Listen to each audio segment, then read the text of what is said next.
This is Richard Wolff of Democracy at Work with another EconoMinute.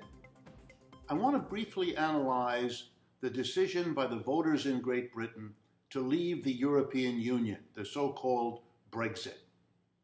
And I want to show that it's really like much of what's going on around the world in many other countries, including the United States. But first, the simple facts. The British people voted by a small majority to leave the European Union, to not be part of that experiment in unifying the diverse cultures and countries of Europe that was a response to the horrible 2 world wars that Europe waged on itself mostly, and that killed so many people and caused such destruction. Certainly a noble effort. The reason that people voted against it in Great Britain is not what you hear about. Sure, there are people there who don't like immigrants. There are people there who don't like Europe. There are people there with private profit agendas of one kind or another. But they would never have been able to prevail against something so big as the commitment of Britain to be part of a unified Europe, had there not been something else going on. And indeed, the something else is what I want to focus on, because that's what makes Britain and the United States and many other countries so similar. Here's the reality. Britain has been imposing an austerity program on its people.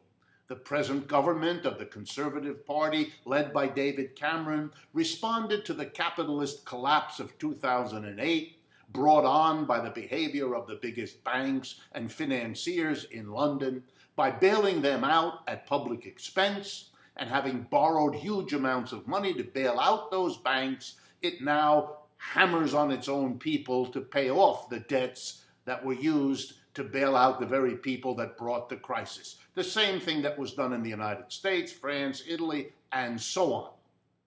So what has happened is that the British people have become angrier and angrier, just like the American people, the Greek people, the Spanish people, and so on.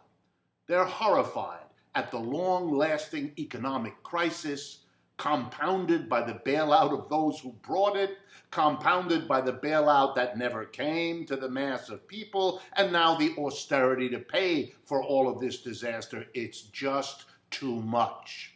And the people who wanted out of Europe in Britain saw their opportunity to play on this anger. They played on that anger successfully, just like Trump is doing in the United States.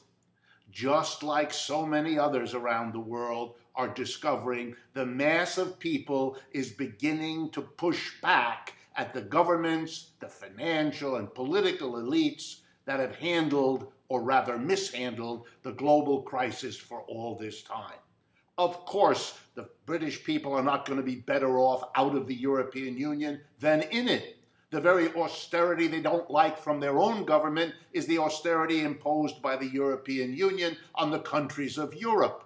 This is not about in or out of Europe, even though that was the cause on the surface. Below that, the real story, anger, resentment, and the beginning of a mass movement against what has been done. The only important question is how this withdrawal of Britain plays out in the minds and hearts of other people, how it shakes the world economy, and whether the mass of people will follow the right-wing or the left-wing alternatives that are emerging to a status quo that simply is no longer sustainable.